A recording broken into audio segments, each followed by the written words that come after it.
here, looking through the window. Hello everybody, High Flyers Tag Team back here with another news and update again today.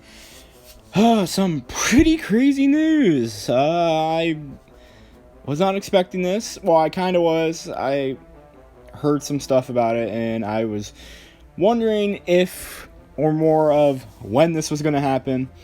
But today we have a few things revealed. First off is that a legal battle is about to happen between Legendary and Warner Bros. Most likely over Dune and GVK. And second off is the production budget for GVK.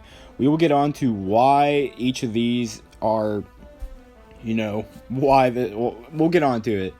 So, to start off, let's talk about the production budget of GVK.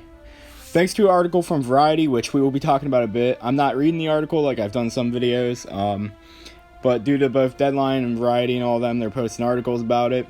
It has been revealed what the budget of the film is, which is very surprising. I was not expecting the official budget to be officially revealed anytime soon, but we finally got it. Along with Variety, along with them also confirming Dune's budget. If anyone's curious, it was $175 million. They have confirmed that Godzilla vs. Kong had a production budget, you ready for this? Drum roll, of $160 million. Now, to put this in retrospective of how much money that is, that will make it tied for the smallest budget in the Monsterverse. Godzilla 2014 had a budget of $160 million as well, and that film did extremely successfully. King of the Monsters had a budget of $170 million, and Kong Skull Island had a budget of $185 million. Now, I want you guys to know, too, there's a lot more that goes into these numbers. I know people are already going to freak out that it's not even $200 million plus. Before anyone gets nervous or anything about that, put into context, a few things. One, we are in the pandemic right now, and I've seen many of the many of the VFX artists and all sorts of people working from home, doing a lot more CGI stuff for the movie. There's tons of more stuff going on. It's likely that they had $200 million or more planned or estimated to be the film's top cost. But due to the stuff with COVID, they likely was able to spare millions of dollars, which is a good thing. Because if this film was like $200 million, $220 million at a time like this, it might make it a lot harder to succeed. But now we have it at $160 million, which is, I think, really good if it's because of they were able to save some money from people working at home and stuff. Now, I know some people might be scared, thinking, oh no, the CGI, blah, blah, blah. 2014 looked great. 2014 looked great with $160 million. There's films with even smaller budgets that look amazing. Luckily, Adam Wingard is doing this movie. I know people are going to be like, oh my god. Adam Wingard's an indie director.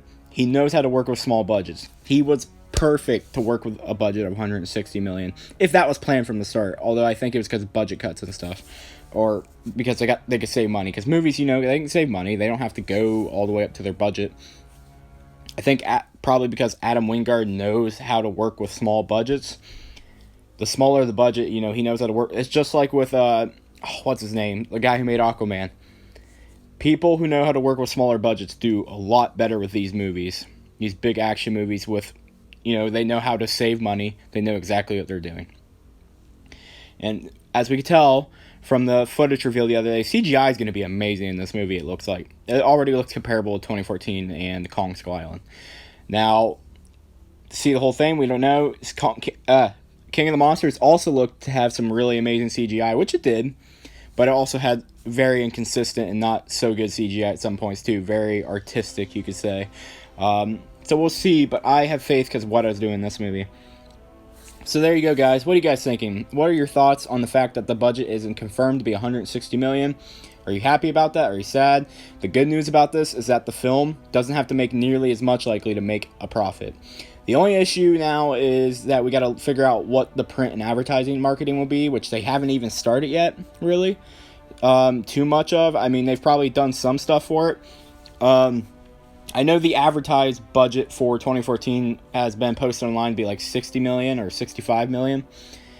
And that's not counting print, which I think print might be more expensive.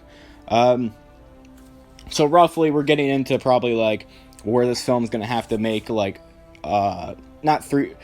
It's gonna be a little bit above 320 million. Off the top of my head, I can't think of how much, but this film's gonna be able to break even much easier, depending on how much money they save through the advertising campaign. In other news, guys, Warner Brothers and Legendary are about to go to court over Dune and Godzilla vs. Kong.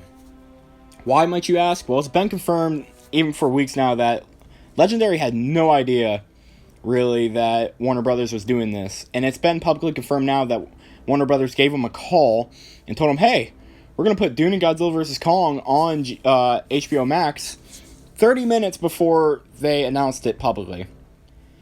That's some shitty business stuff. I mean, that's on par with, like, Universal calling the theaters 30 minutes before, say, hey, we're putting Trolls on streaming. Not, we're not going to put it in theaters. All the stuff like that. Or theaters and streaming at the same time, I think, might even been a thing. It's ridiculous. You shouldn't do that. That's bad business stuff to do with your partners. So due to that, Legendary is getting ready. Either they have already, or they're getting ready to send court papers and stuff to Warner Brother and legal documents and stuff to get Godzilla vs. Kong and Dune back. The good and the bad news? Well, the good news is that if Legendary does win, I mean, we'll likely get marketing soon, because I'm not sure how Legendary does marketing, to be honest. I would assume Legendary gets the movie, though, seeing how Legendary is very interactive with fans. They love doing stuff with fans. They honestly seem like they actually really like the fans. I honestly think they'll drop a trailer immediately, if they can. I partially think this is why there wasn't a trailer dropped the other night, is because Warner Brothers might have heard or knew this was coming. Some of the downsides, the film might potentially get delayed again, depending on how we're looking by May. And for people who can't go out due to the virus, they're not allowed, or they're scared to or something, well, theaters might become the only option again, because Legendary is not going to want to put it on streaming very likely, unless they took the Netflix deal or something. I mean, I don't know. It's kind of crazy to think. I'm not sure what's going to happen. It's kind of interesting to see how this is going to play out. If I had to assume this is going to lead to another break-off between the two companies, because these companies just seem to never get along. They always seem to split up. We'll see what happens, though. Personally, already from the way it sounds, and when this started, I was like, yeah, Legendary is going to win this. So, again, we'll see how it plays out. I mean, Legendary probably has, they have all the right to take this court. And if they win, that could end up being really good or really bad for us, depending. If Warner Brothers wins, stay on HBO Max and all that stuff, and theaters. If Legendary wins, it'll likely just go to theaters. But I expect heavy marketing coming very soon if they win. Now, court cases take a while. They take time. I don't expect this to be a quick case either. So it's going to be very interesting how this plays out. So we might be left in the dark for the next few months again on this movie.